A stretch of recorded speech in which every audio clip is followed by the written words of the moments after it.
আল্লাহ নবী বলেন, এবার যাও, ঠিক আছে, তোমার যে আমলগুলি দিলাম এই আমলগুলি তুমি যদি করতে পারো, আমি আল্লাহ নবী ওয়াদা করে দিলাম, তুমি যদি যেরকম ভাবে আমল করতে বলেছি ওই রকম ভাবে আমল করো, আল্লাহ পাক রব্বুল আলামিন তোমার জন্য জান্নাত ওয়াজিব করে দিবে। ওই বৃদ্ধ সাহাবী আল্লাহ নবীর থেকে নসিহত শুনে মসজিদ থেকে বাইরে হলেন। মসজিদ থেকে বাইরে হয়ে বাসার উদ্দেশ্যে রওনা দিয়ে গেলেন।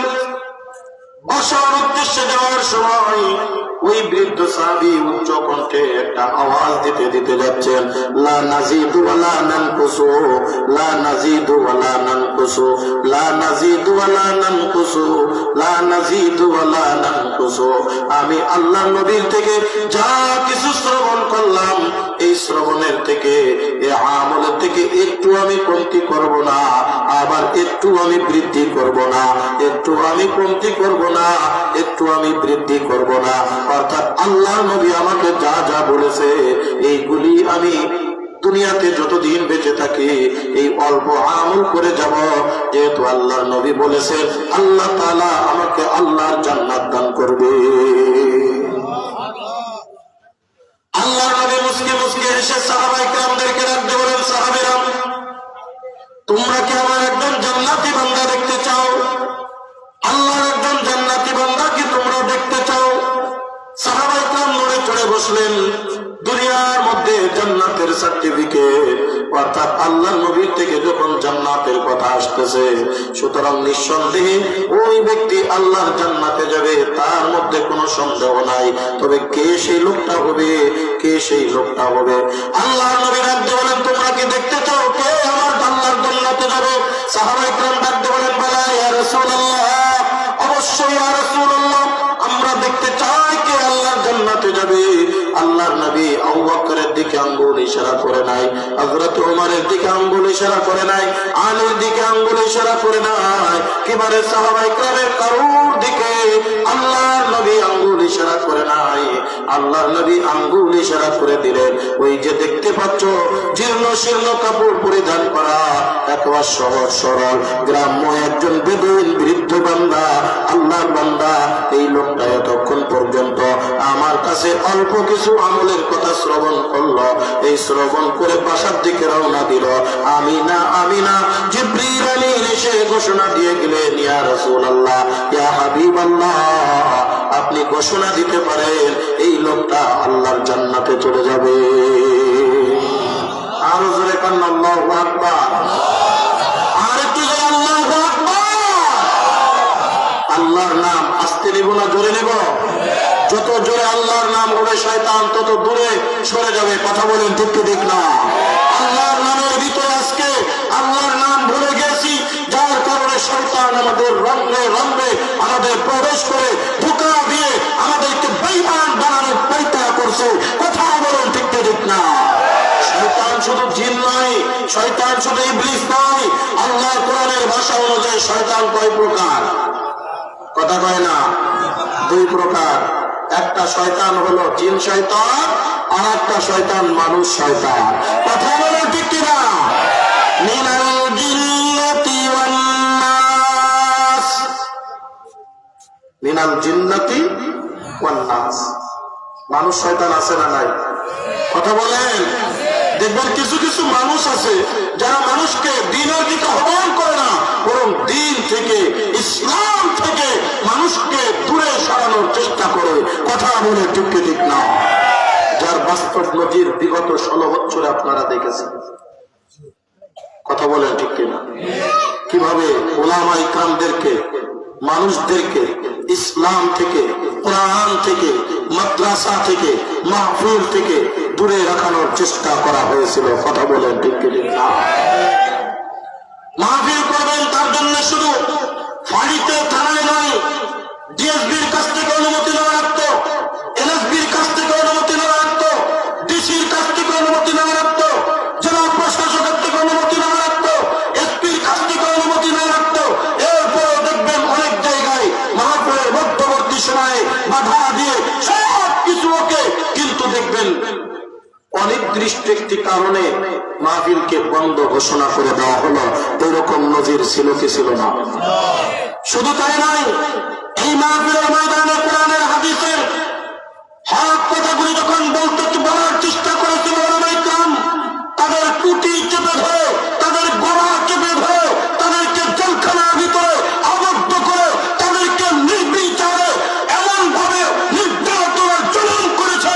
আজ যারাই জেলখানার থেকে বাহির হয়ে বাংলাদেশে আছে, তারাই পাগলের মতো প্রয়াস করে কথা বলা ঠিক কিনা? কিভাবে নির্যাতন করা হয়েছে না দেখলে এটা বোঝানো বড় কষ্ট।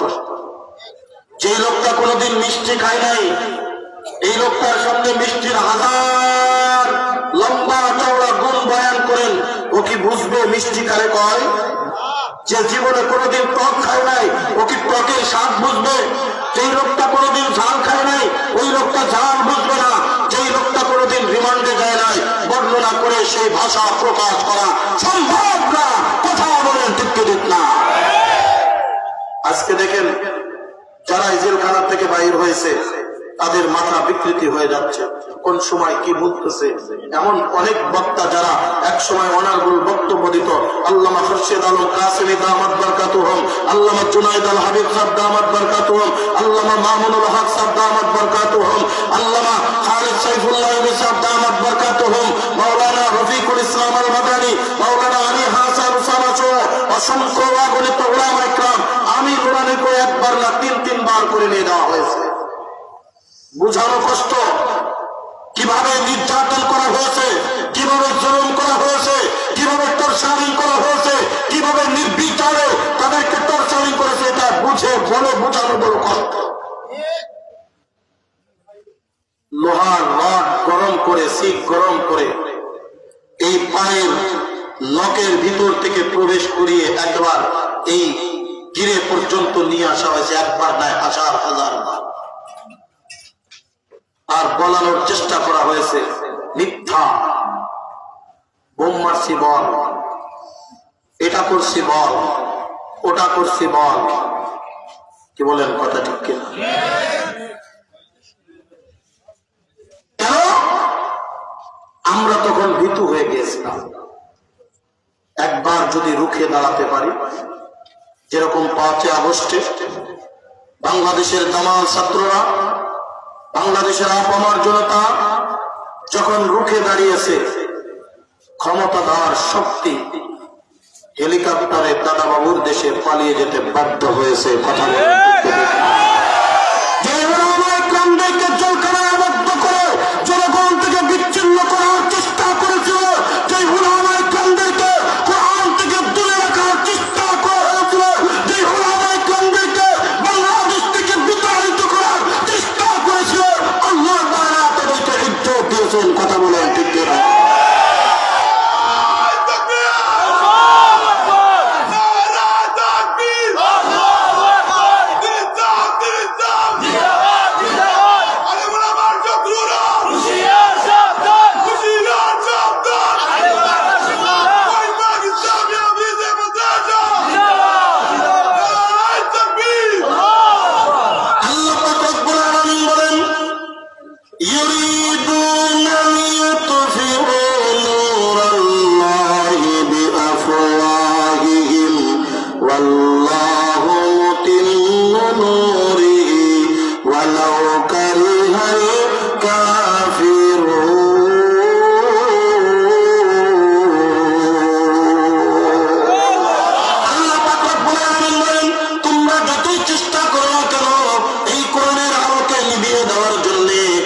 ইসলামের বাতিকে নিভিয়ে দেওয়ার জন্য, এই দিনকে নিভিয়ে দেওয়ার জন্য, এই মাদ্রাসাকে জঙ্গির আড্ডাখানা বলে বন্ধ করে দেওয়ার জন্য বাংলাদেশের মধ্যে এমন অনেক এমপি মন্ত্রী ছিল যারা এই মাদ্রাসাকে জঙ্গির আড্ডাখানা বলেছিল। যেরকম কথা ঠিক কিনা?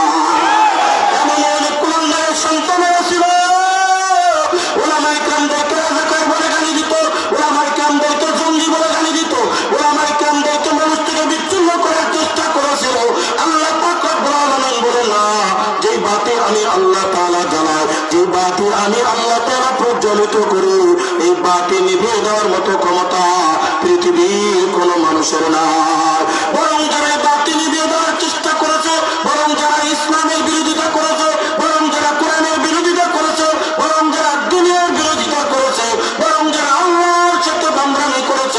আল্লাহর সাথে নাফরমানি করেছে, আল্লাহ পাক রব্বুল আলামিন আজকের থেকে না আদি জগৎ থেকে আদি কুল থেকে আল্লাহ পাক রব্বুল আলামিন তাদেরকে নিশ্চিহ্ন করে ছেড়েছে। জোরে কোন কথা ঠিক কিনা? আল্লাহর সাথে নাফরমানি করেছিল নমরুদ, আল্লাহর সাথে যুদ্ধ ঘোষণা করেছিল।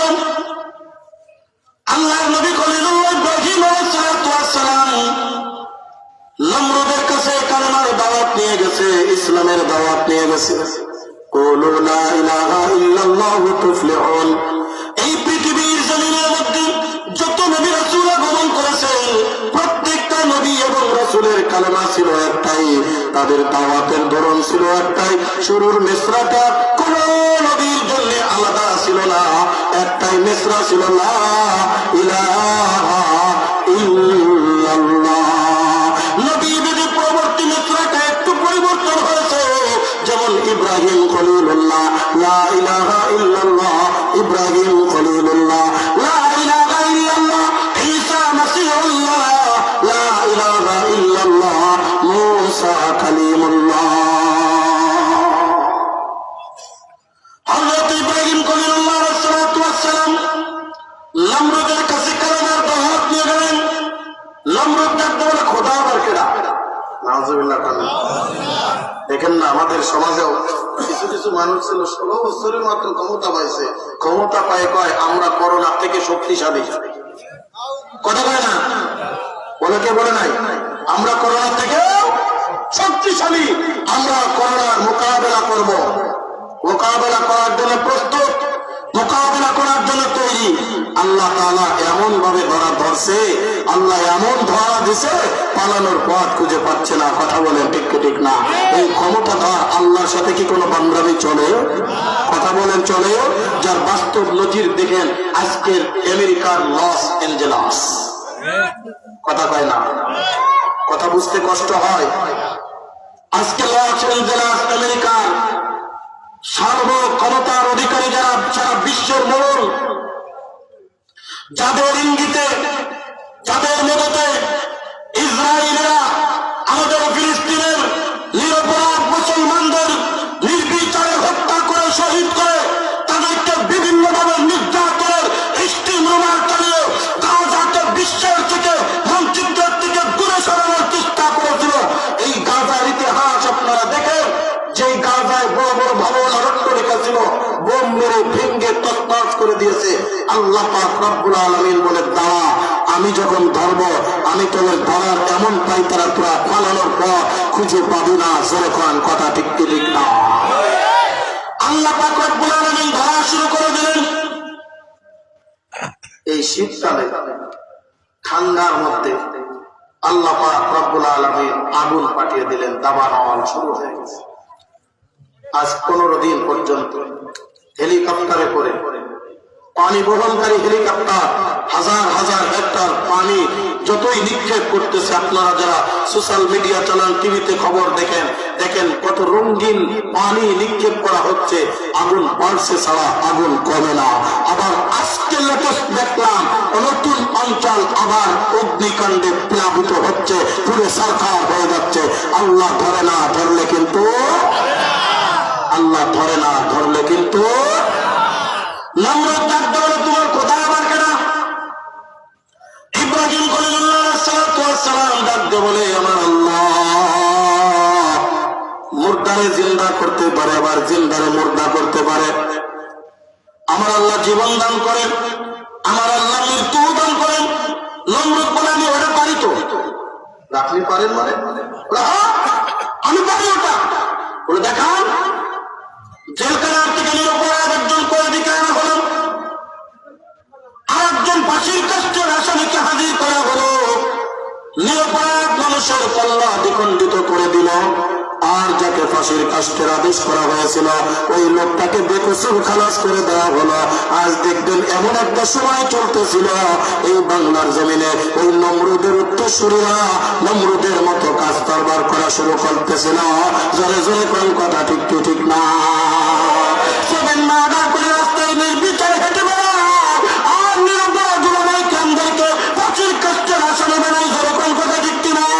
আল্লাহ পাক রব্বুল আলামিন নমরুদকে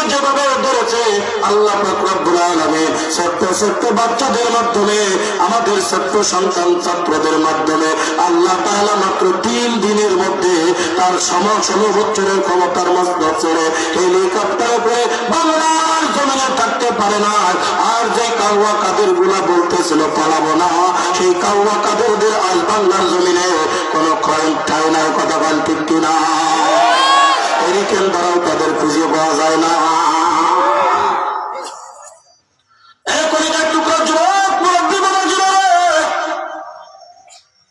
নমরুদ বলে এটা আমি তো ভালো করে পারি, বলে দেখো যে লোকটার একটু পরে মরে যাওয়ার কথা ছিল, ওই লোকটার আমি বাঁচাই দিলাম, তার মানে আমি জান ভিক্ষা দিলাম, জান দিলাম। আর যে লোকটা কোনো অপরাধ করে নাই, এই লোকটারে আমি হত্যা করে দিলাম, মানে তাকে আমি মেরে দিলাম, জীবন দিলাম, মৃত্যু দিলাম। হযরত ইব্রাহিম বলে আমি বললাম কি আর বুঝলো কি, পাগলাই বুঝে কি? এইবার বলে নিচের থেকে হবে না, পরে উপর থেকে গায়ে দেওয়া লাগবে। এইবার ইব্রাহিম নবী ডাক দিয়ে কয় নমরুদ, আমার আল্লাহ পূর্ব দিক থেকে সূর্য উদিত করে আর পশ্চিম দিক থেকে সূর্য অস্ত দেয়। তুমি যদি আল্লাহর না মানো, তুমি যদি নিজে খোদা বলে দাবি করো, তুমি যদি মনে করো তুমি রব, তাহলে তুমি পশ্চিম দিক থেকে সূর্য উঠাও আর পূর্ব দিগন্তে সূর্য অস্ত দাও। আল্লাহ পাক রব্বুল আলামিন কোরআনুল কারীমের মধ্যে এই কথাটা এরকম ভাষায় উচ্চারণ করেছেন, ফাবুহিতাল্লাযী কাফার। নমরুদ আর কোনো কথা বলে না, নমরুদ একবার নিশ্চুপ হয়ে বসে আছে। তাফসীর ইবনে কাসিরের ভিতরে আল্লামা ইবনে কাসির রাহমাতুল্লাহি আলাইহি বলেন, কেন নমরুদ আমার পাল্টা প্রতিক্রিয়া বলল? মনে করেন আমরা যদি কেউ কোনো ব্যক্তি কোনো জিনিসের চ্যালেঞ্জ করে, তুমি যদি পারো এটা করে দেখাও, আমি যদি না পারি তাহলে বলবেন আমি পারলাম না, তুমি করে দেখাও। পাল্টা প্রতিক্রিয়া এরকম কথা আসে না? আসে না? কথা বলেন আছে কিনা? বলেন নমরুদ পারল না, ক্ষমতা আছে না? কথা বলেন আছে? নমরুদ পারে নাই, নমরুদ কেন বলল না আমি পারলাম না, তোমার আল্লাহ পারে তো দেখা? কারণ নমরুদ ভালো করে জানে আমি কেমন খোদা।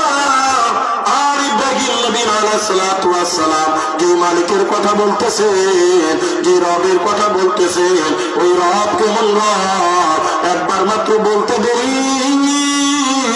আল্লাহ পাক রব্বুল আলামিন পশ্চিম দিগন্ত থেকে সূর্য উদিত করতে 1 মিনিটও দেরি করবে না। জোরে কান আল্লাহু আকবার।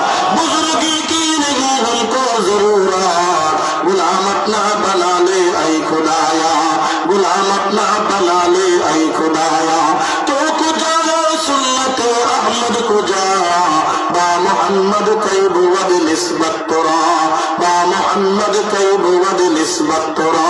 জোরে জোরে কান আল্লাহু আকবার।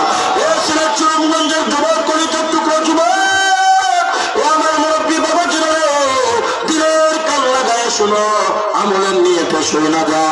আমার আল্লাহ পাক রব্বুল আলামিন এমন এমন কিছু কাজ করিয়েছে, এমন এমন কিছু জিনিস দেখিয়েছে যেটা পৃথিবীর কোন মানুষের দ্বারা সম্ভব ছিল না।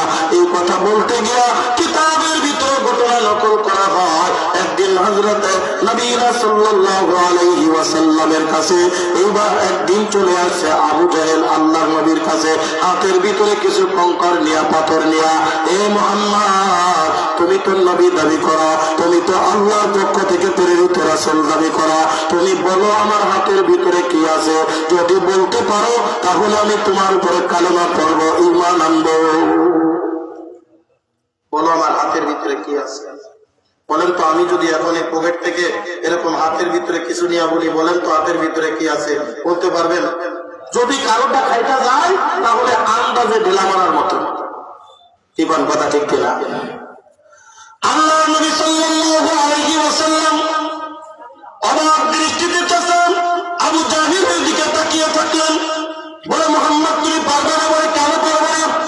বলে আমি না বলে যদি তোমার হাতের ভিতরে যেটা আছে ওইটা যদি বলে দেয় তাহলে তুমি মানবানি। আবু জাহেল মনে মনে চিন্তা করতেছে, আমার হাতের ভিতরে আছে পাথর, এই পাথর তো কথা বলতে পারে না, এই পাথরের তো জবান নাই, এ কেমনে কথা বলবে, এ কেমনে কথা বলবে? সুতরাং আমি যদি বলি বলবো, বলো, বলতে বললে আমি ঈমান আনবো, তাহলে তো কথা বলবে না, মুহাম্মদ চলে যাবে আর আমি যাব জিতে। আমি জিতে গেলে মুহাম্মদ আর কালেমার দাওয়াত দিতে পারবে না। আল্লাহ নবীর আজ্ঞা মেনে আপনার হাতের ভিতরে যেটা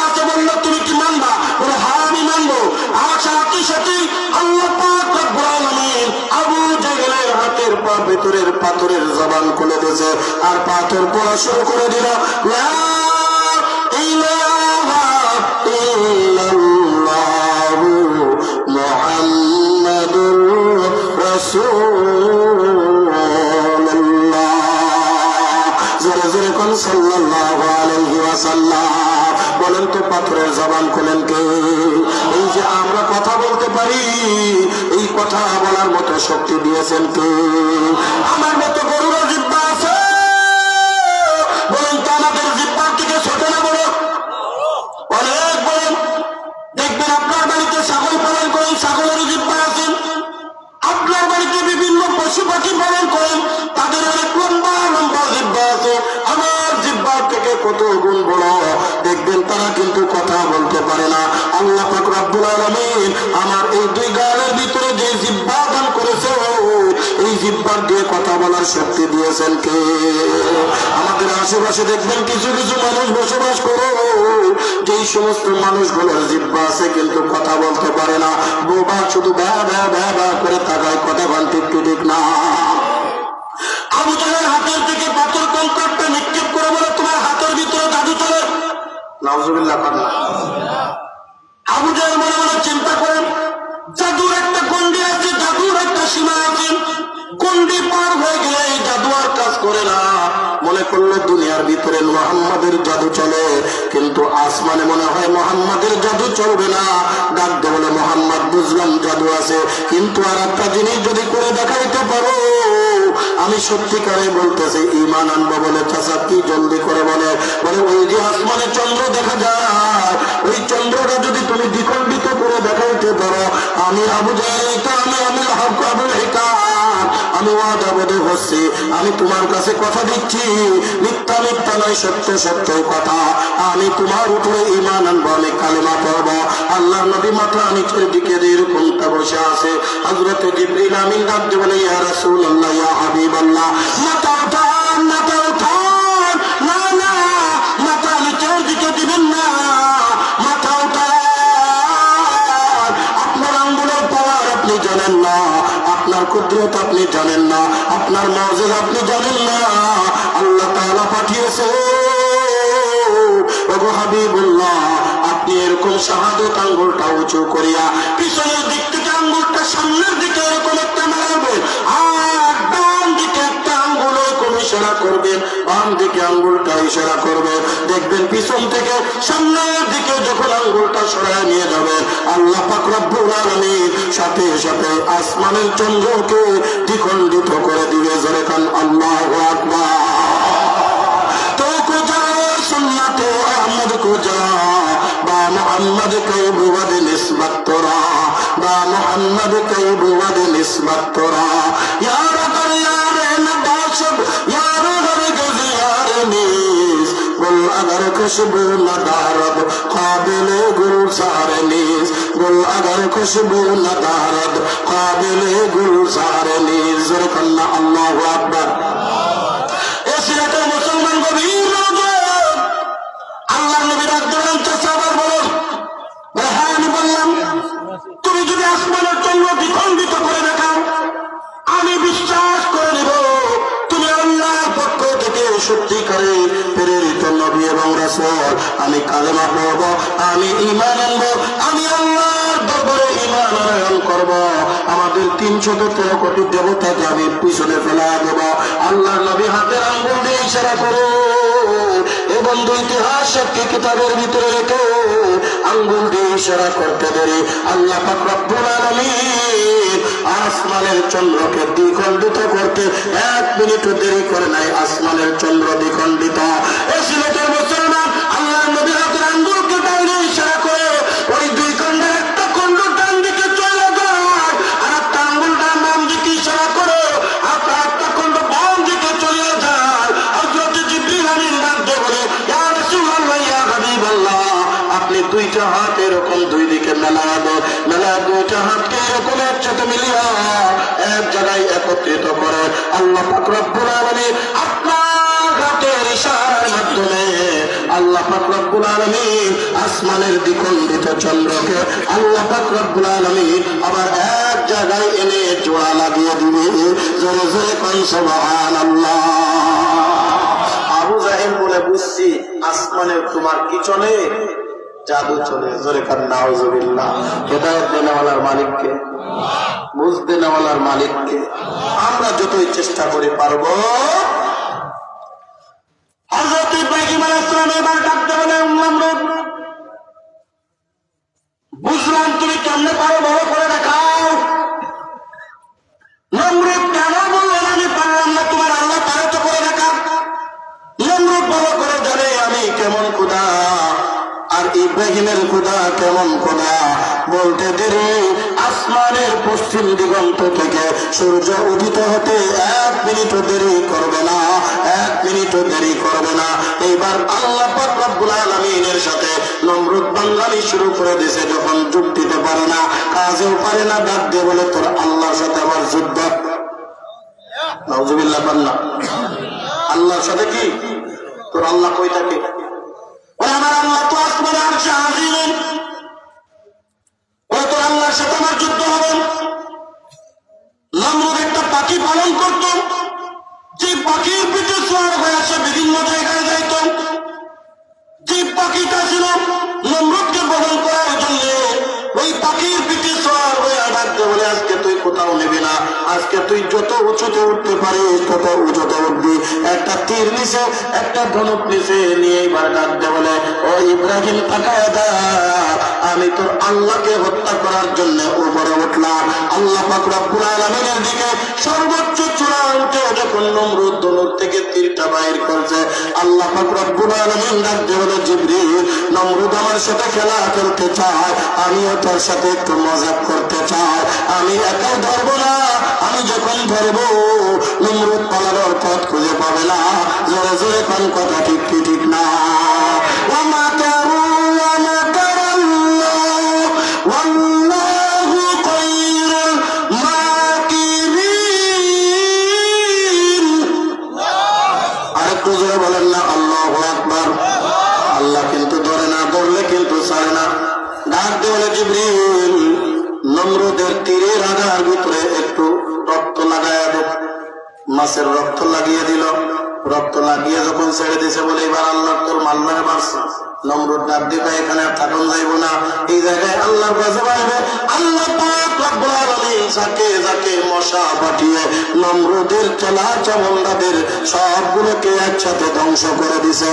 নমরুদ কোন রকম বাইচা যখন রাজ দরবারের ভিতরে ঢুকছে, বাংলা একটা মশা ডাক দেবে, নমরুদ খাওয়া আল্লাহর কাছ থেকে ইজাজত নিয়ে আসছি, আমি তোরে আজকে শায়েস্তা করে ছাড়বো। জোরে কান আল্লাহু আকবার। যে মশার এক ডানা নাই, একটা পাও নাই, ডাক দেবে, আল্লাহ আমি তোমার কাছে এক আবদার করতে চাই। বলে কি আবদার বল? বলে আমি ছোটখাটো কাউরে পিটাইতাম না, আমি মারতাম বড়ডারে। ওই তোর তো একটা ডানা নাই, তোর একটা পাও নাই, কেমনে পিটাইবি? ওই এক ডানার গুতা আর এক পাওয়ের গুতা সহ্য করার ক্ষমতা নমরুদের নাই। যেরকম কথা ঠিক ঠিক না? একজন মানুষ যদি নারায়ে তাকবীর আল্লাহু আকবারে বলে দিয়া সামনে এগিয়ে যেতে পারে, আল্লাহর কসম করে বলি লক্ষ লক্ষ কাফের দেশ গুটিয়ে পালিয়ে যেতে বাধ্য হবে। যেরকম কথা ঠিক ঠিক না? যার বাস্তব ইতিহাস আপনাদের সিলেটের জমিনে।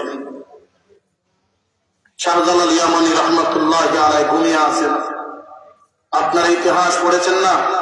যে শাহজালাল ইয়ামানী রহমতুল্লাহি আলাইহি গুটি কয়েক নাম মাত্র কয়েকজন মুসলমানকে সাথে করে নিয়ে বাদশা গৌর গোবিন্দের ইটের বিল্ডিং এর পাশে যখন নারায়ে তাকবীরের আওয়াজ দিছে, ইতিহাস সাক্ষী ইটের বালুকণা পর্যন্ত খসে খসে পড়েছে।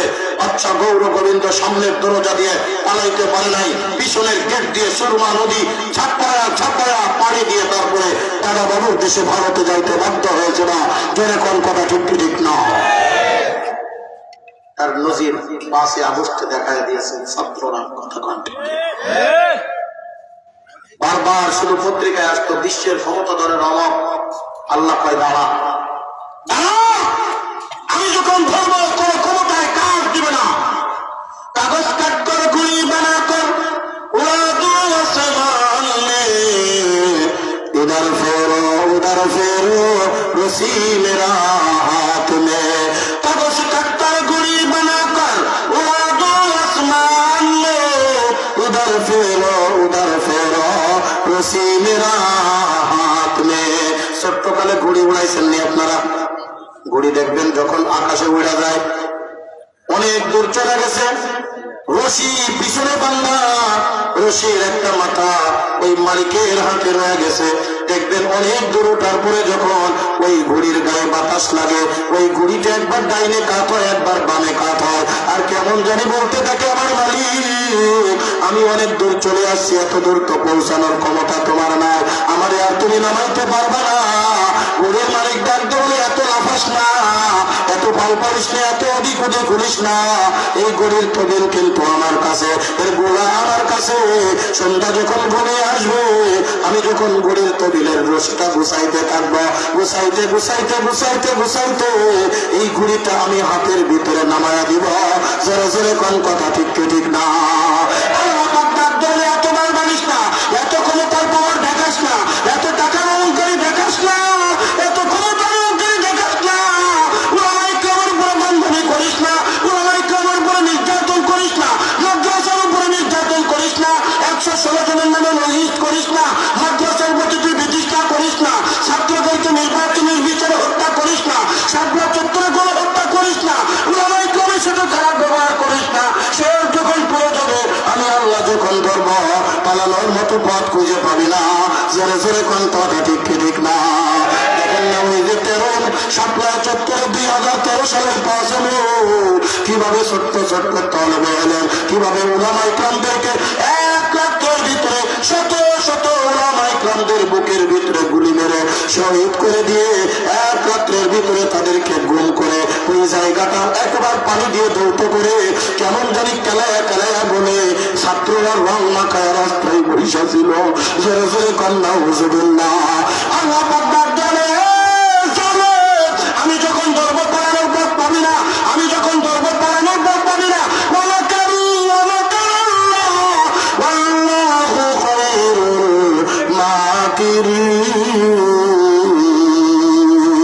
না না না, পালানোর পথ খুঁজে পাবি না। এমন যেখানে যাবি সেই জায়গায় যা তুই ধরা খাইয়া যাবি। ওলামায়ে কেরামদেরকে পরিবার থেকে বিচ্ছিন্ন করার চেষ্টা করে আমাদের সেরেতা বাংলাদেশ খেলাফত মজলিসে বর্তমান আমি আল্লাহকে নিজের স্ত্রীর দর্শন মানার, নিজের পরিবার থেকে বিচ্যুতি করার জন্য জেলখানার ভিতরে আবদ্ধ করে রেখেছিল। আপনারা পত্র পত্রিকা দেখেছেন কিনা জানি না, আজ 3টা বছর হয়ে গেল ওই শেখ সাহেবের ছেলে, শেখ হাসিনার ছেলে সজীব ওয়াজেদ জয় 3টা বছর পর্যন্ত বিবি ছাড়ায়া খাটাকে ছাড়াছাড়ি হয়ে গেছে। ত্যাগী পরিবার ছাড়াছাড়ি হয়ে গেছে। এতদিন পর্যন্ত কোন সাংবাদিক লেখার সাহস করতে পারে নাই। যদি লেখি তাহলে তো খবর আছে, যদি লেখি খবর আছে। এতদিন পর্যন্ত লেখে নাই। গতকাল পত্রিকার ভিতরে দেখলাম ওই ওয়াজেদ জয় নিজে সাক্ষী দিচ্ছে, নিজে বলতেছে আজ থেকে 3 বছর আগে আমার স্ত্রীর সাথে ছাড়াছাড়ি হয়ে গেছে, আমার স্ত্রীর সাথে আমি নাই। আমার আল্লামা মামুনুল্লাহ 3 বছর আগে জেলখানার ভিতরে আবদ্ধ করে রাখছি না। আল্লাহ তাআলা যাকে তুমি পরিবার থেকে আলাদা করার চেষ্টা করেছিলে, তোমার সন্তানের ছাড়াছাড়ি করে না, আল্লাহ তাআলা তোমার সন্তানের মাধ্যমে পরিবার থেকে বিচ্ছিন্ন করে দিয়েছে। যেরকম কথা ঠিক কিনা? নাতি পুতারে ছাড় পায় নাই। টিউলিপ সিদ্দিকী নাম শুনছেন? আমেরিকা একজন মন্ত্রী পরিষদের একজন সদস্য ছিলেন, পদত্যাগ করতে বাধ্য হয়েছে। শুধু বাংলাদেশে না, ওই জায়গার থেকেও। আল্লাহ কিন্তু পারে না, বললেও কিন্তু ছাড়ে না। ল্যাংড়া বসা মনে আছে কথা? কষ্ট হচ্ছে আপনাদের? রাগ করছেন? ল্যাংড়া বসা ডাক দেবে, আল্লাহ আমার একটু পাওয়ার দাও, আমি ছোটখাটো কাউরে ধরতাম না, আমি মনে খুঁড়ির দায় হইতে চাই না, আমি ওই মুসিবতের মেরে আমার হাত বন্ধ করতে চাই না। আমার দরকার হলো ওই মসনদে বসে যে আপনার বিরুদ্ধে তরবারি উত্তোলন করেছিল, আপনার বিরুদ্ধে তীর নিক্ষেপ করেছিল, আমি ওইটারে ছাড়তাম না, আমি ওইটারে ছাড়তাম না। এই ইতিহাস শুধু ওই জায়গার থেকে না, বদরের যুদ্ধের ইতিহাস পড়বে। আবু জাহেলকে কিন্তু বড় কোনো ব্যক্তি হত্যা করে নাই, বড় কোনো ব্যক্তি হত্যা করে নাই। মুআয আর মুআবিদ দুইটা মাত্র ছোট্ট ভাই, একজনের বয়স 60 বছর আর একজনের বয়স 11 বছর। দুইজন এক সাহাবীর দুই পাশে দাঁড়ানো, ডাক দিয়ে কই চাচা আবু জাহেল কেডা, আবু জাহেল কেডা? বলে আবু জাহেল দিয়ে কি করবা? বলে শুনেছি আমার নবীর নাকি অনেক কষ্ট দিছে। আমার নবী যখন চেষ্টায় পড়ে যাইতো, আমার নবী যখন হাতের কাবার মধ্যে আল্লাহর কুদরতি বেশে দাঁড়ানো হইতো, আবু জাহেল উঠে ঘুরে আল্লাহ নবীর মাথার উপরে দিত। আল্লাহর নবী মাথা উঠাইতে পারতেন না। ভক্তি জিন্দগিতে কত প্রকার কষ্ট দিয়েছে আমরা তো দেখি, আমরা শুনেছি। ও চাচা আবু জাহেল ছাড়বো না, আবু জাহেল হত্যা করার জন্য বাড়ির থেকে বাইর হয়েছি। কিছুক্ষণের মধ্যে দেখে আবু জাহেল একটা ঘোড়ার উপরে সওয়ার হয়ে আসে। ওই সাহাবী ডাক বলে ভাতিজারা, চাচা বলে সম্বোধন করে ডাক দিলি, তোদের বুকের হেডাম দেখে আমি তো বড় আবেগপ্রবণ হয়ে গেছি। আমার ইমানি জজবা বাইরে গেছে, আমি বৃদ্ধ হয়ে গেছি, ইমানি জজবা বাইরে গেছে।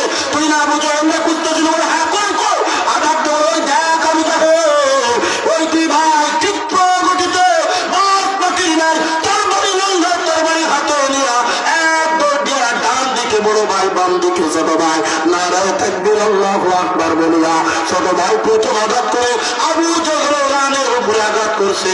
বড় ভাই একটু বড়ইটা আঘাত করছে, আবু জাহেলের রান হাতের উপরে আঘাত করছে। আবু জাহেল সহ্য করতে পারে না, জমিনের ভিতরে পড়ে গেছে। আল্লাহর নবীর একজন জলিল সাহাবী হযরত আবু দারদা রাদিয়াল্লাহু তাআলা আনহু এক দৌড়ে আবু জাহেলের বুকের উপরে সওয়ার হইয়া কল্লা দ্বিখণ্ডিত করে দিছে। জোরে জোরে খান আল্লাহু আকবার। মাশুকু সে ক্যা মজা है, आशिकू से पूछियो, शाख गुल में क्या मजा है, बुलबुलों से पूछियो, शाख गुल में क्या मजा है, बुलबुलों से पूछियो। जन्नते दोज़ख से यार क्या करो, आरज़ू है मैं तुझे देखा करो, आरज़ू है मैं तुझे देखा करो। और मन जैसे नेमत है तो उससे नेमत दीदारे खुदाए तो, उससे नेमत दीदारे खुदाए तो। ज़रकन अल्लाहु अकबर। आरेकটু জোরে বলেন আল্লাহু আকবার। আল্লাহর নাম নিতে ভয় লাগে না, মজা লাগে? এবারে মজা দিয়েছেন কে? আল্লাহ। আল্লাহ কা মুবারক নাম है, अल्लाह अल्लाह आशिकों का काम है, अल्लाह अल्लाह क्या मुबारक नाम है, अल्लाह अल्लाह मुमिनों का काम है। ज़रकन्ना अल्लाहु अकबर।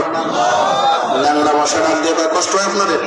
শেষ করার আগে হ্যাঁ, ল্যাংড়া মশা ডাক দিয়ে রব্বুল আলামিন, আমি মনে আমার এখনই দায় হইতে চাই না, আমি চাই নমরুদরে আমি একটু সাহায্য করতাম। কই যা ওয়ার্ডার দিলাম, ওয়ার্ডার দিলেন কে? পাওয়ার দিছে কে? মানে মুসি নেতার পর্যন্ত পাওয়ারফুল হয় এমপি মন্ত্রীর হাত যদি কাঁধের উপরে থাকে। কথা বলেন ঠিক কি ঠিক না? পার্টি লিস্টে ঢাকনা গরম, কথা বলে না? পার্টি লিস্টে ঢাকনা গরম, বুঝেননি আমার কথা? পার্টির যতটুকু গরম নয় ঢাকনা গরম। চেয়ারম্যান ভালো, এমপি ভালো, মন্ত্রী ভালো, কিন্তু এর কয়েক আশেপাশে কয়েকটা চামচ টামচ ঘুরে বেড়ায়, ওদের অন্ধকার ওদের দাপটে এলাকায় চলা যায় না। কতক্ষণ ঠিক কি ঠিক না?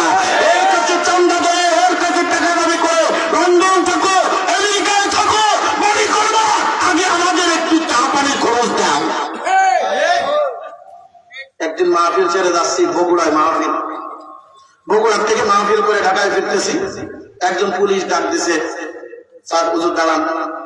দাঁড়াইলাম, সব কাগজপত্র ঠিক করে, হুজুর এত রাত্রে কষ্ট করে আসি, একটু চা পানির বিল দিয়ে দেন না, চা পানি খাই। আমি 10 টাকা বাইর করে দিয়েছি, দুইজন মানুষ দুইজন চা খাবে, 10 টাকা দিচ্ছে, নেন 10 টাকা নেন, এই যে 10 টাকা বাইর করে দিলাম, 10 টাকা নেন, আপনি চা খাই।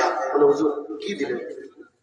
চা খাইতে চাইলেন না, আপনারা দুইজন দাঁড়ায় আছেন, দুইজন চা তো 10 টাকা, 5 টাকার উপরে বাংলাদেশে তেমন একটা চা নাই, যদি সিলেটের 7 রঙের চা খান হয়তো 100 টাকা নিতে পারে। ঠিক কথা ঠিক কিনা? তাছাড়া অন্য কোনো রং চাবি দাবি চা তো 5 টাকার উপরে হইতে পারে না। না হুজুর ওইটা না, অন্তত 500 টাকা মাহফিল করে আইছেন তো 500 টাকা দিয়ে চা খাবেন, চলেন ভাই আপনি কোন চা খাবেন, 500 টাকা দাম, সেই চাটা আমিও একটু খাইতে চাই, কারণ আল্লাহ তাআলা আমাকে কম দেয় নাই, আমি গরিব ঘরের সন্তান, কিন্তু আল্লাহ তাআলা এখন অনেক উপরে উঠিয়েছেন। বলেন তো বরকত কিসের? কোরআনের বরকত। কিসের বরকত? কথা বলেন কিসের? চেলা চামুন্ডা সব খেপে গেছে। চেয়ারম্যান ভালো, এমপি ভালো, ব্যক্তিগতভাবে শেখ পরিবারের শেখ হাসিনার দেখতে এতবার অতটা খারাপ ছিল না যতটা খারাপ ওই হাসানুল হক ইনু ছিল, রাশেদ খান মেনন ছিল, ওই কমলা খাতির ছিল। কথা কন ঠিক কি ঠিক না?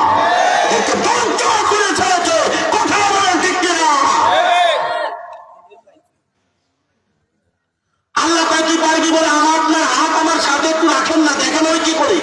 আল্লাহু আকবার করেন না? আল্লাহু আকবার।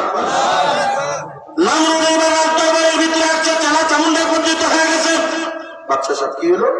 সব দুঃশ্বাস হয়ে গেছে। কোথাও থেকে কি আসলো কিচ্ছুই বুঝে আসতে পারে না, কিচ্ছুই বুঝে আসে না। আল্লাহ ঠ্যাংলা মশা ডাকতে পায়, খালা মুই আইতে আসি, খালা আইতে আসি। চিন্তা করিস না, আমার একটা ডানা নাই, একটা ঠ্যাং নাই, আসতে একটু কষ্ট হচ্ছে তো, এই কারণে তোরে আমি আগে ধরতে পারি নাই, খাড়া আইতেছি। নমরুদ নিঃশ্বাস দিয়েছে, নিঃশ্বাসের সাথে ল্যাংলা মশা ভিতরে ঢুইকা মগজের ভিতরে এক ঠ্যাংতে গুতায় আর পাখাতে শুরু বাইরে হয়, ঠ্যাংতে গুতায় পাখাতে বাড়ায়। আর নমরুদের মাথার ভিতরে ক্যালবেল ক্যালবেল কিলবিস কিলবিস শুরু করছে। মাথা হাত দিয়ে গুতাইতে গুতাইতে ব্যথা হয়ে গেছে। বলে কি হলো আমার মাথায়? ডাক্তার নিয়ে, কবিরাজ নিয়ে, বদ্ধ নিয়ে রাজ দরবারে বদ্ধ হাজির করা হলো। সবাই দেখে কোনো রোগ খুঁজে পায় না। বাচ্চা বলে আমি বেঁচে থাকবো না, আমি মনে হয় মরে যাচ্ছি। আমার মাথায় কি হলো? হঠাৎ করে একজন কিতাবী আলেম, আল্লাহর কিতাবী আলেম বাচ্চার দরবারে হাজির। বাচ্চার নারী পরীক্ষা করছে, সব পরীক্ষা করা। এইবার যখন মাথার কাছে কাঁটা লাগাইছে, ওই কিতাবী আলেম বুঝে গেছে এত দুনিয়ার ট্রিটমেন্ট দিতে যাই, এত দুনিয়ার রোগ না, রক্ত দেশে আল্লাহ। রোগ যেখানে গোড়ায় ভুলম গন্ডগোল, আগায় পানি দিয়া কোনো লাভ হইতো না। যেরকম কথা ঠিক কিনা? গোড়ায় গন্ডগোল, আগায় পানি দিলে কি হবে? এক লোক ঘাটলায় গেছে গোসল করার জন্য। গোসল করতে গিয়ে মনে করেন বর্ষাকালে অনেক উপরে পানি ছিল। আপনাদের সিলেট অঞ্চল আছে না, পুকুর পুষ্করির মধ্যে ঘাটলা বানানো, অনেক উপরে পানি ছিল।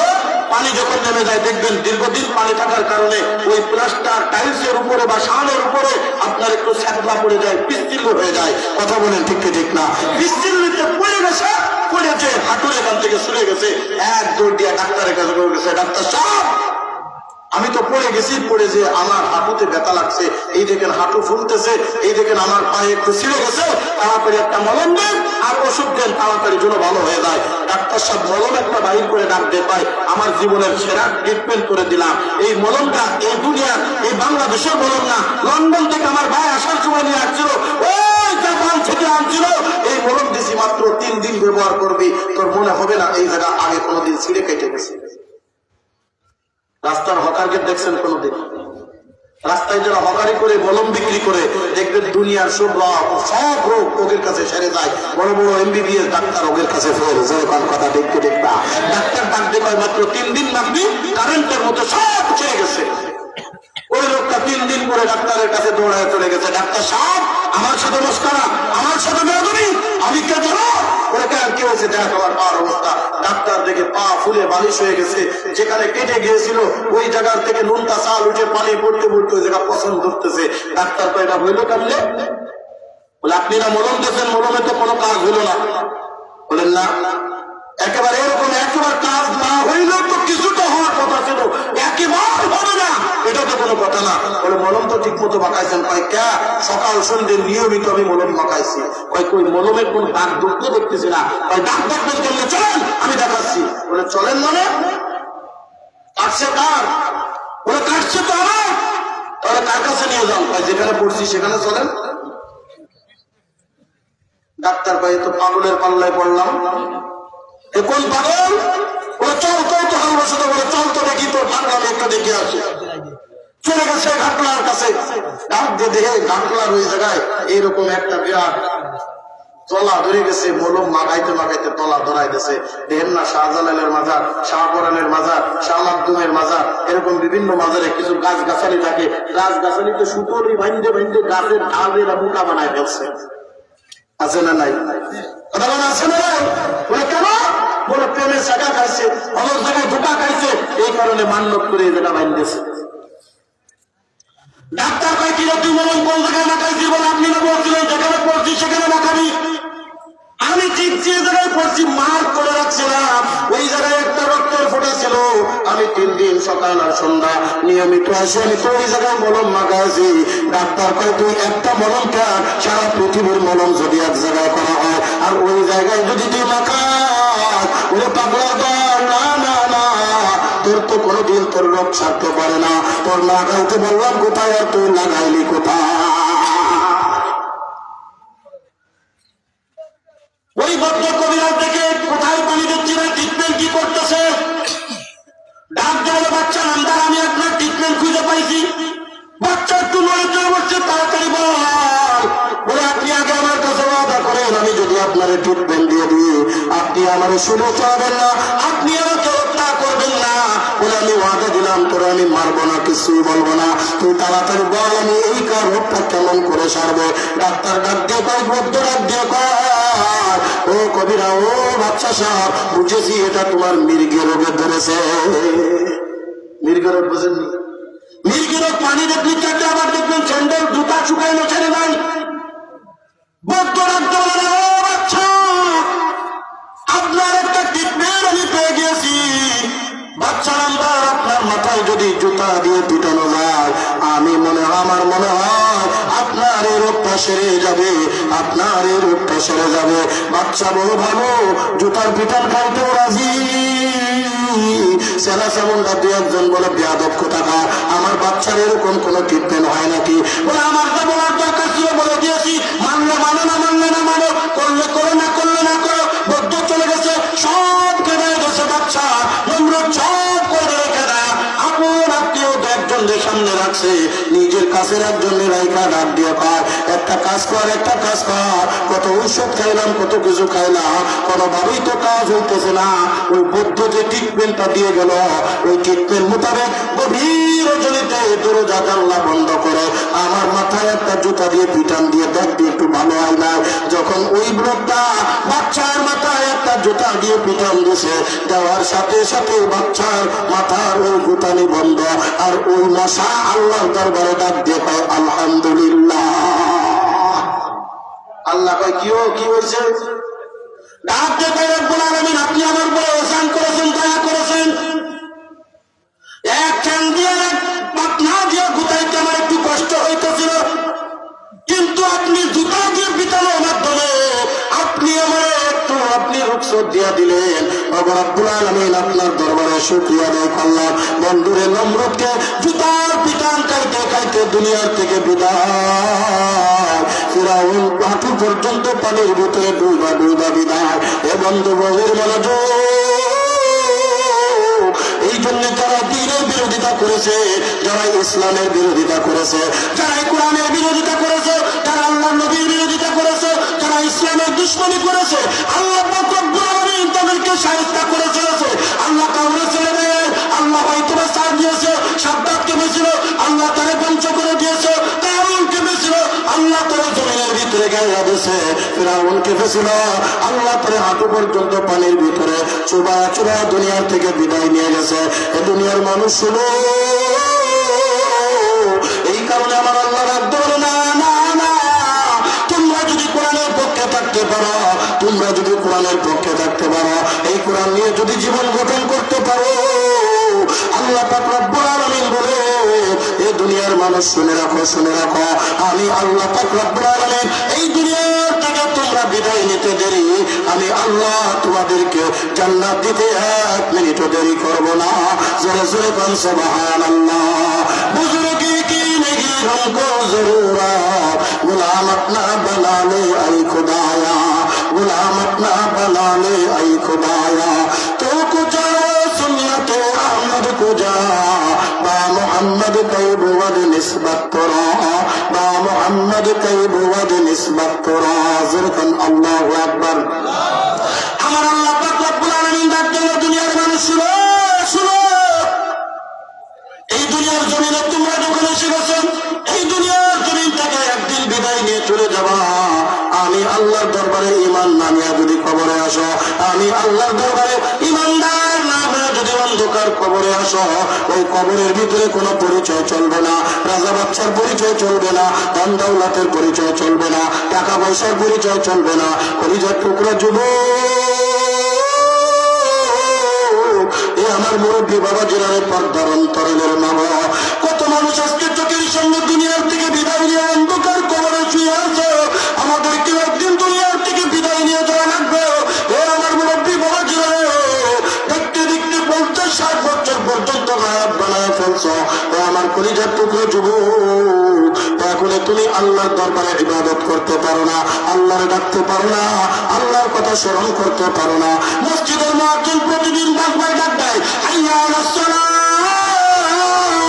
হাইয়া আলাল ফালাহ আয় বান্দা আয় নামাজের দিকে আয় বান্দা দ্বীনের দিকে আয় বান্দা ইসলামের দিকে আয় বান্দা কোরআনের দিকে আয় বান্দা কামিয়াবির দিকে ফজরের নামাজে মুয়াজ্জিন ডাকে আসসালাতু খায়রুম মিনান নাওম বান্দা ঘুমের থেকে নামাজ উত্তার না বান্দা তুমি ঘুম থেকে জাগ্রত হইলে না কম্বলের তোলা আরামের ঘুম ঘুমায় না আরামের তোলা আরামের ঘুম ঘুমায় না আনন্দের উপরে শয়ন করিয়া তাজিমের উপরে শয়ন করিয়া ওখানে চার টুকরো চুব রাত 12টা পর্যন্ত ওই বিদেশ থেকে পাঠানো আইফোন ব্যবহার করিয়া গেম করে পাগল হইয়া আজকে তুমি 8টা-9টা পর্যন্ত ঘুমায়া থাকলা কোথা না কাজটা যদি আজকে রজনী জীবনে শেষ রজনী হয়ে যায় আর এই অবস্থায় যদি দুনিয়ার থেকে বিদায় নিয়ে যায় ওই জাহান্নামের আগুন চালানোর জন্য কোনো উপায় থাকবে না ওই কবরের ভিতরে কোনো মানুষের পরিচয় চলবে না ওই কবরে টাকা পয়সার পরিচয় চলবে না ওই কবরে কোনো রঙবাচ্চার পরিচয় চলবে না এই কলিজার টুকরো যুবক কোন দুনিয়ার পিছনে পাগল হয়ে গেল কোন দুনিয়ার নাচ নিয়ামতের ভিতরে পাগল হয়ে গেল নামাজের জন্য দাওয়াত দিল কোরআনের মজলিসের জন্য দাওয়াত দিল ডাক দিয়ে বলো বয়স হোক তারপরে দেখবানে এ টাকা দেখো তোমার আমার বয়সী কত যুবক আজকে অন্ধকার কবরে শুয়ে আছে চক্ষুটা বন্ধ করে দেখো ছোট্টকালে একসাথে খেলাধুলা করেছিল আজকে তারা দুনিয়ার জমিনের ভিতরে নাই জোরে কোন কথা ঠিক কি ঠিক না এইরকম যুবক আছে না এই কলিজার টুকরো যুবক আমিও তো তোদের মতো একটা যুবক পা দোকানে বাড়ায় দিয়ে আমি তোর পা দোকানে জড়ায় ধরি এরপরে বলিস কোরআনের পথে আসো মাদ্রাসার দিকে আসো দ্বীনের দিকে আসো এই মাদ্রাসার মাহফিলের ময়দানে আসো কোরআনের ময়দানের দিকে আসো জিকিরের ময়দানে আসো মসজিদের মুয়াজ্জিন ফজরে ডাকবে না তুমি আসতে পারলে না ওই যে মুনকার নাকির ওই যে কিরামান কাতিবিন আমার ডান কাদের ফেরেশতা বাম কাদের ফেরেশতা বাম কাদের ফেরেশতা ডাকবে আল্লাহ নামাজ পড়ে গুনাহের পড়ে না না গুনাহ কেন কৃষ্ণ গুনাহ কৃষ্ণ দেখি আমার বান্দা জোহরের সময় আছে কিনা দেখি আমার বান্দা জোহরের সময় আছে কিনা ওই জোহরের সময় মুয়াজ্জিন ডাকে হাইয়া আলাস সালাহ হাইয়া আলাল ফালাহ না বান্দা তুমি মসজিদের ভিতরে গেলে না না বান্দা তুমি নামাজের দিকে গেলে না না বান্দা তুমি আল্লাহর কুদরতি পায়ে সিজদা করলে না তুমি এখনো ঘুমায় আছো অথবা তুমি তোমার কাজের মধ্যে ব্যস্ত আছো ফেরেশতারা দেবে আল্লাহ এবার গুনাহ লিখতাম নি বলে না না বান্দার গুনাহ এখনো লিখিস না দেখি আমার বান্দা আসরের সময় হাজির হয় কিনা আসরের সময় তুমি খেলায় মগ্ন বান্দা তুমি মসজিদে গেলে না ফেরেশতারা দেবে আল্লাহ গুনাহ লিখবো নি বলে না না কোনো গুনাহ লিখিস না দেখি বান্দা মাগরিবে আছে কিনা বান্দা তুই মাগরিবের নামাজে হাজির হইতে পারলি না ফেরেশতারা দেবে আল্লাহ এখন কি কলম চালাবো না বলে না না এখন কলম চালাস না আমার একটা বাকি আছে দেখি আর বান্দা এসে আসে কিনা বান্দা যদি সুন্দর করে ওযু করে মসজিদের দিকে যায় আল্লাহর নবী বলেন প্রত্যেকটা কদমে কদমে আল্লাহ তাআলা একটা করে গুনাহ মাফ করে দেন একটা করে নেকি লিখে দেন জোরে কোন সুবহানাল্লাহ ও কলিজার টুকরো যুবক আজকে তুমি মসজিদের ভিতরে গেলে না আজকে তুমি নামাজের ভিতরে গেলে না মনে আসুক, তারপরে দেখবানে। এ বন্ধু, আমি প্রায় একটা গল্প বলে থাকি, ঘটনা বলে থাকি, আমার নিজের জীবনের ঘটে যাওয়া বাস্তব একটা ঘটনা। এই তো ডিসেম্বর মাসের 13 তারিখ, আর শুক্রবারের দিন আমার নীলফামারী ডোমার থানায় মাহফিল। এ কলিজার টুকরো যুবক, দিলের কান লাগাইয়া শুনো, এই দুনিয়ায় আসার একটা সিরিয়াল আছে, যাওয়ার কোন সিরিয়াল নাই।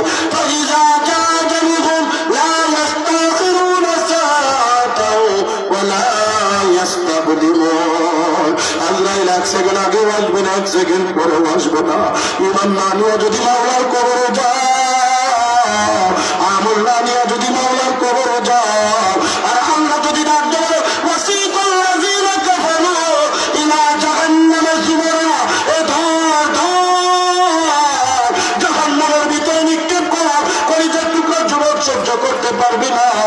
ওই 3000 বছর পর্যন্ত জাহান্নামের আগুন সহ্য করার ক্ষমতা দুনিয়ার কোন মানুষের নাই। নীলফামারী জেলা ডোমার থানায় মাহফিল, গত ডিসেম্বর মাসের 13 তারিখ। কলিজার টুকরা যুবক, দিলের কান লাগাইয়া শুনো, আমি বিমানবন্দরে ঢাকার থেকে সৈয়দপুর বিমানে নামলাম। বিমানে নামার পরে আমাকে কয়েকজন যুবক রিসিভ করার জন্য আসছে। যুব সমাজের মাহফিল 3 দিন ব্যাপী, প্রথম দিন দিয়েছেন বন্ধুরা আমার। আমি বিমানবন্দরে আমাকে রিসিভ করার জন্য একা কয়েকজন যুবক একটা গাড়ি নিয়ে হাজির। ওই যুবকেরা আমাকে ডোমারে তাদের নির্দিষ্ট স্থানে একটা বাসায় বসতে দিল। আমার সামনে ফল ফলাদি ফল ফ্রুট দিয়েছে। 2 বছর আগে আমি ওদের মাহফিলে গিয়েছিলাম। ওই 2 বছর আগে একজন আল্লাহর বান্দা ছিল, একজন কলিজার টুকরা যুবক ছিল, নাম ছিল আব্দুস সামাদ। ওই আব্দুস সামাদের কথা জিজ্ঞাসা করতেছে। একজন যুবক ডাকলেন, হুজুর আব্দুস সামাদ ছিলেন, গত 2 বছর আগেও তো আপনি আমাদের মাহফিলে আসছিলেন। আমার হঠাৎ করে মনে পড়ে গেল আব্দুস সামাদ করোনাকালীন সময়ে মাহফিলের আয়োজন করেছিল, যখন কোন জায়গায় মাহফিলের পর্যাদত হচ্ছিল না। ডিসির কাছে, এসপির কাছে, এনএসবির কাছে, ডিএসবির কাছে, কত জায়গায় যে যে মাহফিলের অনুমতি আনলো। আমার বিমানবন্দর থেকে রিসিভ করে যাকেবার যতক্ষণ পর্যন্ত সেখান থেকে না আসছে না, ততক্ষণ পর্যন্ত আব্দুস সামাদ আমার পিছনে কখনো ছাড়ে না। আমি ডাকতে বললাম, কই সে আব্দুস সামাদ? আব্দুস সামাদ তো আমার একবার ফোন দিল না। আব্দুস সামাদ তো দেখতে পাচ্ছি না। এ কলিজার টুকরা যুবক, সিলেটের মুসলমান, এ বর্ধমান্তরের নগর, ওই যুবকেরা চোখের পানি ফেলে ডাকতে বলো, হুজুর আব্দুস সামাদ কেমনে আপনার ডাকে সাড়া দিবে? আব্দুস সামাদ কেমনে আপনারা ফোন দিবে? গত 6 মাস আগে আব্দুস সামাদ দুনিয়ার থেকে বিদায় নিয়ে চলে গেছে। সুস্থ সবল মানুষ, কোনো রোগ ছিল না, কোনো মুসিবত ছিল না। একসাথেই চলাফেরা করতাম, একসাথেই খাওয়া দাওয়া, উঠে বসা, একসাথেই সকাল চিন্তা চলতাম, আমরা একসাথে গল্প গুজব করে যার যার মতো আমরা যার যার বাসায় চলে গেলাম। সকালবেলা উঠছি, ফজরের নামাজ পড়বো, আব্দুস সামাদ নাই, ঘরের দরজাও খোলে না। সকালে ডাকাডাকি করে না, ঘরের দরজা খোলে না। মনে করলো মনে হয় অনেক বেশি ঘুম হয়েছে, দুপুর হয়ে যায়, আব্দুস সামাদ ঘরের দরজা খুলে না। পরিবারের লোকের ভিতরে একটা সন্দেহ জেগে গেল, এতক্ষণ পর্যন্ত একজন মানুষ তো ঘুমিয়ে থাকতে পারে না। ঘরের দরজা ভেঙে ঘরের ভিতরে প্রবেশ করার পরে দেখে নওজোয়ান যুবক, মাত্র 21 বছর বয়স, আব্দুস সামাদ দুনিয়ার থেকে বিদায়, ওই পালঙ্গের উপরে শুয়ে আছে। আব্দুস সামাদ চোখ খুলতে পারে না। মা জড়ায় দৌড়াক দৌড়ে, কই আব্দুস সামাদ, দরজা খোল, আমার পক্ষে একটু কথা বল। আব্দুস সামাদ আর কথা বলে না। আব্দুস সামাদ দুনিয়ার থেকে বিদায়। কলিজার টুকরা যুবক, আমিও দুনিয়ার থেকে বিদায় নিব, তুমিও তো দুনিয়ার থেকে বিদায় নিয়ে যাবা। কি নিয়ে ওই মাওলার কবরে যাবা? এই কবরে যদি একবার ধরা খাওয়া যায়, ওই কিয়ামতের ময়দানে যদি বাম হাতে আমল নামা চলে আসে, এই দুনিয়ার নাফিয়াতের ভিতরে পড়িয়া, এই দুনিয়ার হারামের ভিতরে পড়িয়া, এই দুনিয়ার পয়সা কাজকর্মের ভিতরে পড়িয়া, আজকে তুমি নামাজ পড়লা না, আজকে তুমি ইবাদত করলা না, আজকে তুমি আল্লাহর ডাকলা না, আজকে তুমি মাহফিলের ময়দানে বসলা না, আজকে তুমি কোরআনের মজলিসে বসলা না, আজকে তুমি মাদ্রাসায় আসলে না, আজকে তুমি দ্বীনের কাজ করলে না। ওই কিয়ামতের ময়দানে যদি জাহান্নামের আগুন আমারে ধরিয়া ফেলে, এই কলিজার টুকরা যুবক বাঁচতে পারবে না। এই জন্য হাতে পায়ে দরদ করিয়া যাও, আয় আয় আয়, এখনো সময় আছে, এখনো সময় আছে। কলিজার টুকরা যুবক রে, আল্লাহর নবী ডাক দেবেন, আমার ও যুবক, তোমাদের ইবাদত আল্লাহর দরবারে কত পছন্দ জানো? ওই কিয়ামতের ময়দানে যেদিন আল্লাহর আরশে আজিমের ছায়া ব্যতীত আর কোনো ছায়া থাকবে না, আল্লাহ পাক রব্বুল আলামিন সাত শ্রেণীর লোকদেরকে আল্লাহর আরশে আজিমের নিচে ছায়া প্রদান করবে। তার ভিতরে এক শ্রেণী হবে ওয়াশাবুন নাশাউ ফি ইবাদাতিল্লাহ। ওই যুবক, যেই যুবক যৌবনকালে আল্লাহর ইবাদত করেছে, ওই যুবক, যেই যৌবনকালে আল্লাহর কুদরতি পায়ে সেজদা দিয়ে দিয়েছে। ফজরের মুয়াজ্জিন আযান দেয়, আসসালাতু খায়রুম মিনান নাওম।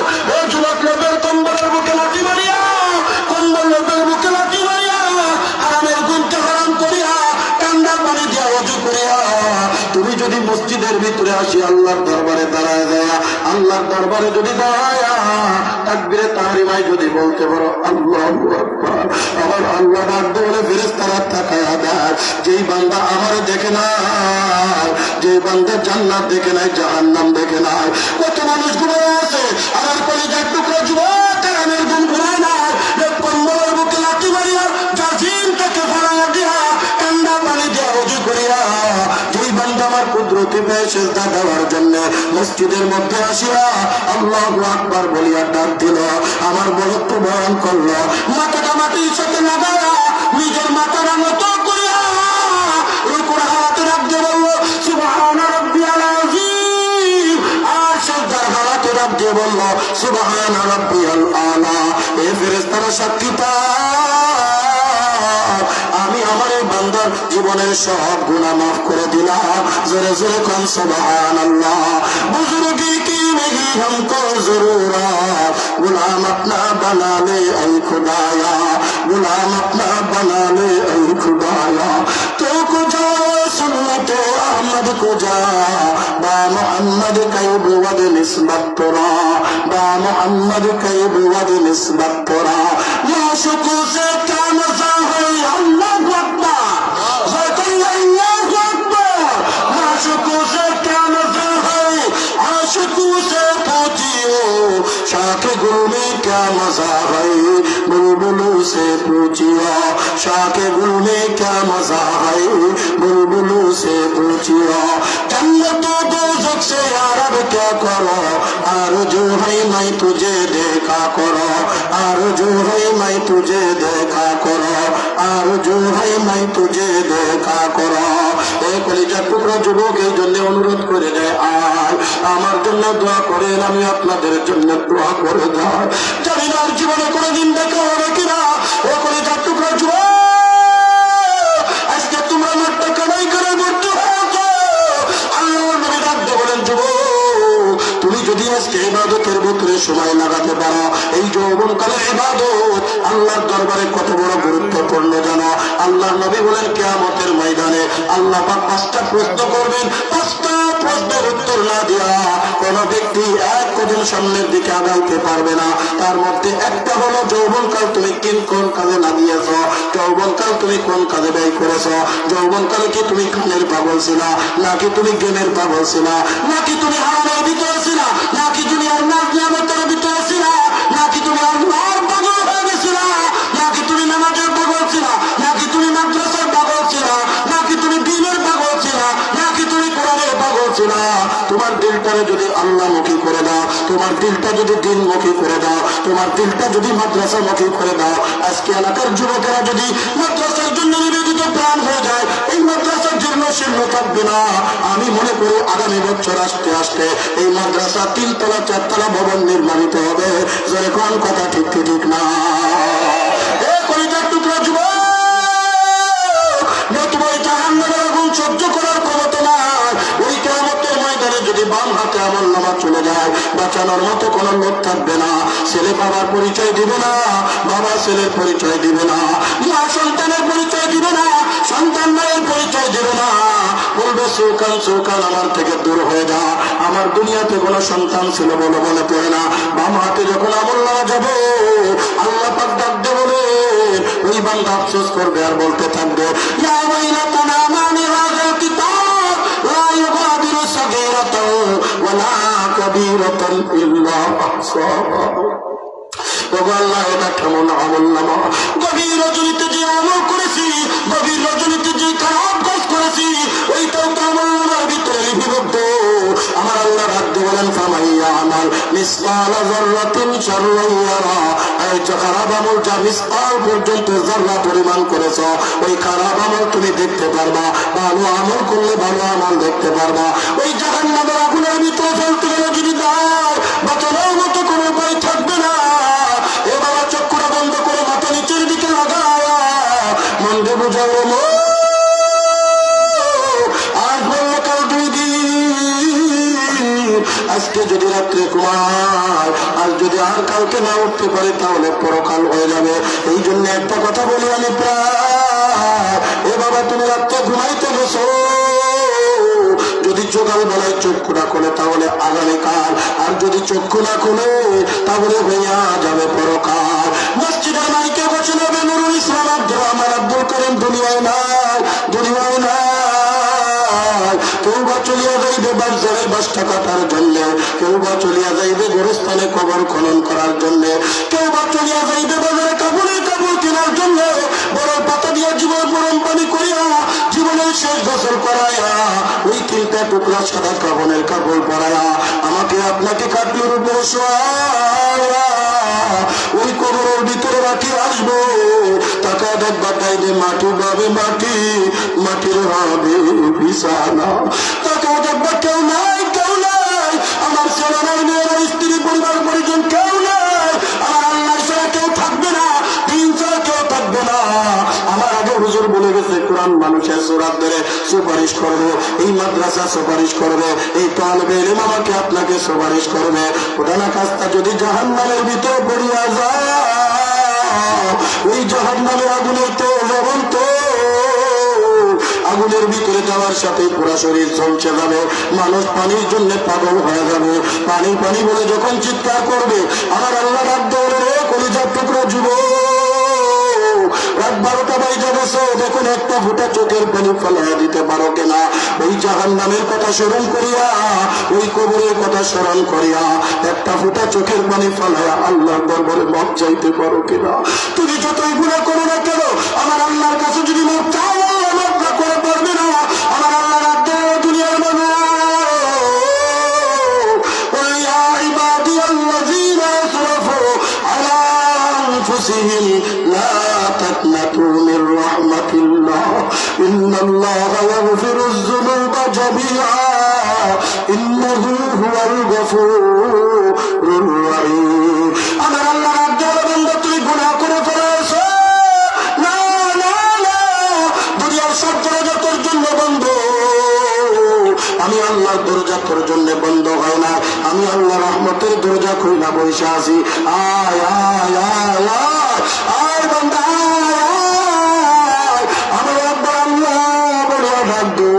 আমার একবার আল্লাহ বলিয়া ডাক দে একবার আর রহমান বলিয়া ডাক দে একবার সুবহান বলিয়া ডাক দে একবার আলহামদুলিল্লাহ বলিয়া ডাক দে একবার আল্লাহু আকবার বলিয়া ডাক দে একবার আলহামদুলিল্লাহ বলিয়া ডাক দে আমি আল্লাহ তোর জীবনের গুনাহ মাফ করে দিব ওই জাহান্নামের ভিতরে যখন পানি পানি বলে চিৎকার করবে আমার আল্লাহ ডাক দে বলেন ওয়াহি ইস্তাগীসু ইগাসু বিমাইন কালমুহলি ইয়াশমিল ওয়াজুহা আল্লাহু আকবার ইয়াশমিল ওয়াজুহা বিসাশ শারাব ওয়াসাআত মুরতাফাকা ويستغيثوا يغاثوا بماء كالمهل يشوي الوجوه بئس الشراب وساءت مرتفقا পানি পানি বলে চিৎকার করবে যখন আমার আল্লাহ ডাক দেবে ভালো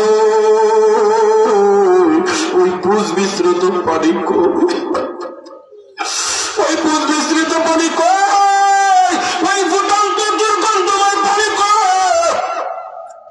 ওই পানিটা নিয়ে আমার বান্দারা দে দুনিয়ার ভিতরে আমি আল্লাহ তোর কত নিয়ামত দান করেছিলাম আমি আল্লাহ নিয়ামত বড় দান করেছিলাম কিন্তু বান্দা আমার ইবাদত করে না বান্দা আমার কুদরতি ভাই সেজদা বড় তো হয় না বান্দা আমার ডাকে নাই, বান্দা আমার স্মরণ করে নাই, আমার আল্লাহ ডাকতে বলে দুনিয়ার জমিনের মধ্যে যারা আমার আল্লাহর স্মরণ করবে না, আল্লাহরে ডাকবে না, আল্লাহ দুনিয়ার মধ্যে একটা আযাব দিবে, আখিরাতের মধ্যে একটা আযাব দিবে।